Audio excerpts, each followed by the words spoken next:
Assalamualaikum warahmatullahi wabarakatuh. Hello everyone, my name is Bunga Kurniawati. In this video, I would like to do reading aloud activity. I will read a text under the title Education, a Reflection of Society. I hope you enjoy this listening. Thank you. Visit schools anywhere in the world and you will probably notice a number of similarities. There are students, teachers, books, blackboards, and exams everywhere. However, a school system in one country is not identical to the system in any other country. It cannot be exactly the same because each culture is different. The educational system is a mirror that reflects the culture. Look at the school system, and you will see the social structure and the values of its culture. In Mexico, the educational system reflects some of this country's many contrasts.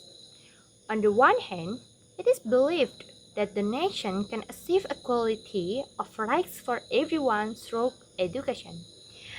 The basis of the Mexican educational system is the country's constitution, which was written in 1917.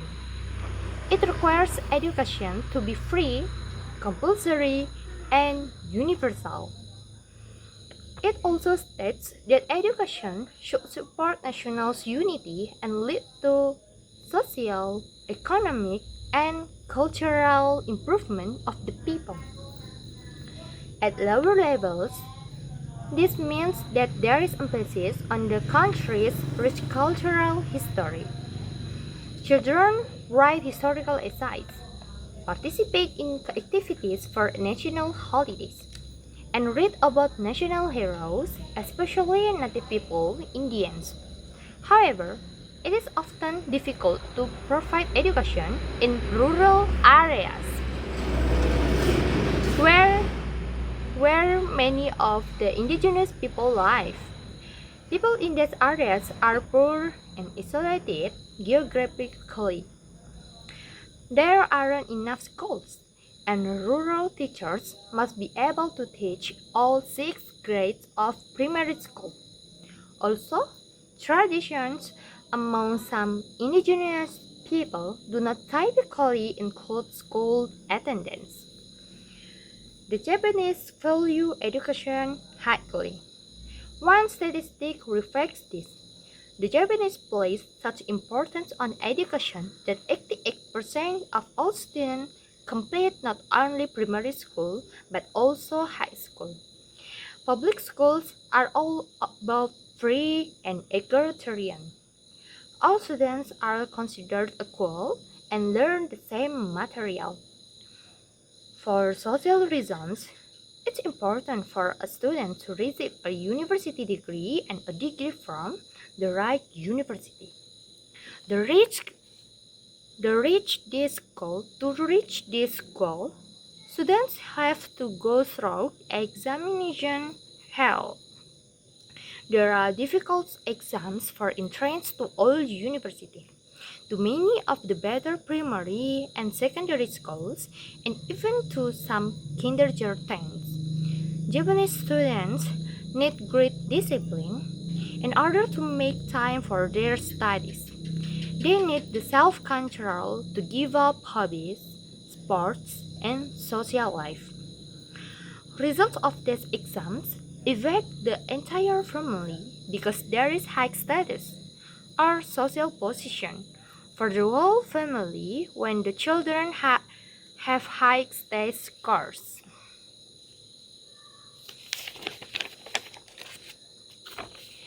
In the United Kingdom, Britain, the educational system reflects the class system. All state schools, primary, secondary, and university are free, and the first 9 years are egalitarian. All students learn the same material. At age 11, students take an important national exam. After this, they attend one of 3 possible secondary schools: college preparatory, Vocational for job training are comprehensive with both groups or students. However, 6% of British students attend expensive private schools. These are students from upper class families. Half of the students at Oxford and Cambridge universities come from such expensive secondary schools. It might seem that anyone can afford to go to a university because all universities are free, but only 1% of the lower class goes to university. Because graduates from good university get the best jobs. It is clear that success is largely a result of one's social class. The United States.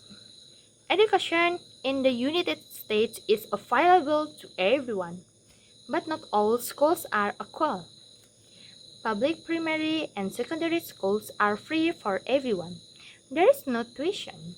Almost 80% of all Americans are high school graduates. Students themselves decide if they want college preparatory or vocational classes in high school. No national exam determines this. Higher education is not free, but is available to almost anyone, and about 60% of all high school graduates attend college or university. Older people have the opportunity to attend college too, because Americans believe that you're never too old to learn. On the other hand, there are also problems in US schools. In many secondary schools, there are problems with lack of discipline and with drugs and crime. In addition, public schools receive their money from local taxes. So, schools in poor areas receive less money. As a result, they don't have enough good teachers or laboratory equipment, and the buildings are often not in good condition.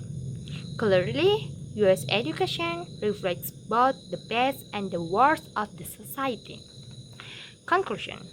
It is clear that each educational system is a reflex of the larger culture, both positive and negative aspects of its economy, values, and social structure.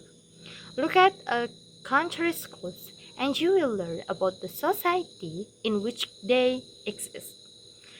Thank you for watching and listening to my reading aloud activity. Thank you for anything. So, that's I say. Wassalamualaikum warahmatullahi wabarakatuh. See you next.